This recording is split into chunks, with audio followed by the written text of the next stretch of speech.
जो व्यक्ति सेक्रीफाइस करता है उसको भी नंबर मिलते हैं। बाबा उनको और ही आखिरी देता है, छत्र छाया में रखता है, क्योंकि दिल तो सबकी होती है कि हम जाएं, घूम के आएं, और दिन से यहाँ बिजी हैं कारोबार में, तो अंदर ही अंदर संकल्प तो चलता ही है सबको। आप लोगों को भी संकल्प चला होगा कि हमको कहीं ना कहीं जाना चाहिए, कुछ ना कुछ करना चाहिए। परंतु बाबा कहते बच्चे जो आत्माएं निसंकल्प रहती हैं, बाबा उनको और ज़्यादा मदद करता है। और निसंकल्प रहने के लिए जो हमको कहा जाए उसमें हमारे को हाजी का पाठ पक्का करना है। जी बाबा जी, जैसा बाबा कहें, जैसा बड़े कहें, वैसे हमको करना चाहिए। रिंचक भी हमको संकल्प नहीं चलना चाहिए कि हम क्या करें क्या ना करें, या किसी से कहलवाएं कि हमको भी जाना है, हमने नहीं देखा है, ऐसा सोच चलता है। लेकिन बाबा कहते हैं बच्चे ऐसा सोच भी नहीं चलना चाहिए। बड़ों की आज्ञा मानना, उनके हाँ में हाँ मिलाना, ये बहुत आवश्यक है। एक दफ़ा मुझे याद है, जब मैं नई नई इस ज्ञान में आई थी, सेंटर पर सरेंडर होकर मधुबन की ट्रेनिंग करके सेंटर पर आई, तो दिल्ली का प्रोग्राम था, बहुत बड़ा कार्यक्रम था, और उसमें निमंत्रण देना था राजीव गांधी जी को। तो सभी भाई बहन, सभी सेंटरों के इंचार्ज भाई बहन उनसे मिलने जाने वाले थे। संख्या बढ़ रही थी और सोच चलने लगा कि किसको कम करें, किसको कहें कि तुम नहीं जाओ। एक दो से बात की होगी तो उन्होंने कहा हम तो जाएंगे।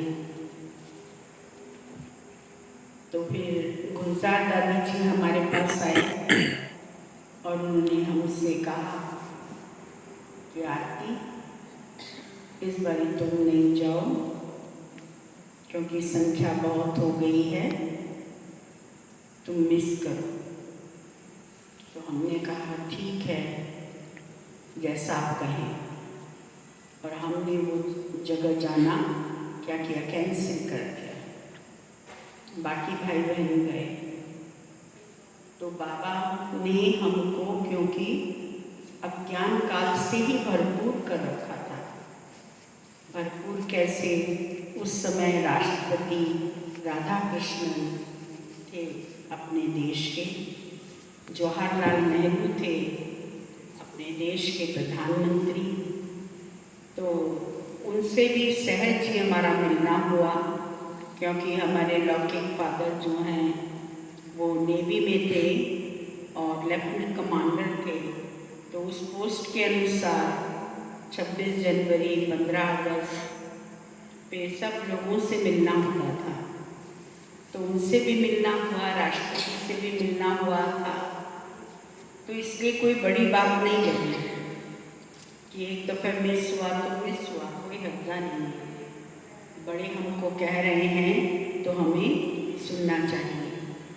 संकल्प नहीं कोई चलना चाहिए कि हम जाएं या ना जाएं, क्यों नहीं जाएं।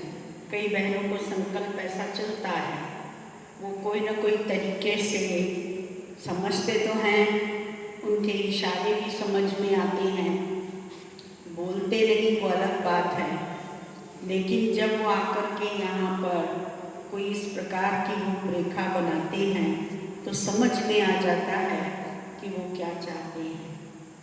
तो बाबा हम बच्चों को अपनी छत्र छाया में तो रखते ही हैं, पर साथ साथ हमारे मन के अंदर उठने वाले सब संकल्पों को भी कैच करते हैं। बाबा कहते हैं बच्चे, कोई भी ऐसा संकल्प न चलाओ जिसके कारण आप बच्चों को सोचना पड़े, व्यर्थ चिंतन चले। व्यर्थ सोच चलेगा ना। अगर ऐसा कह दें कि आप नहीं जाओ, आप जाने वाले हो और आपको बस से उतार दिया जाए, तो संकल्प तो चलेगा ना कि हमें बस से क्यों उतार दिया, बहन जी हमको क्यों नहीं लेके जा रही।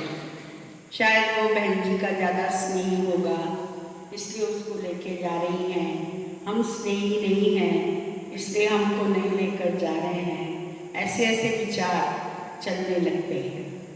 तो बाबा कहते बच्चे, न कोई किसी का स्नेही है, न कोई हमारे को ले जाने वाला है, न छोड़ने वाला है, लेकिन बाबा ही सब बच्चों से कार्य कराता है। तो जब बाबा सब बच्चों से कार्य कराता है तो हमको बाबा के ऊपर छोड़ना चाहिए, बाबा के लिए संकल्प चलाना चाहिए कि बाबा आप जैसा कहो, आप जैसा करो। तो सच में क्या होता है कि बाबा कोई ना कोई ऐसा रास्ता निकाल देते हैं कि हमारा रास्ता बन जाता है। और देखो, घूमने करने से कोई फ़ायदा नहीं, कोई हम फ़ायदे में भी नहीं हैं।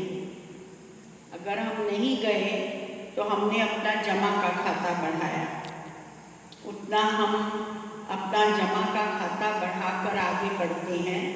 इसलिए कभी भी कोई भी प्रकार का व्यर्थ चिंतन नहीं चलाना चाहिए। तो आप में से किसी को ऐसा चिंतन चला आज? नहीं चला, बिल्कुल भी थोड़ा तो चला।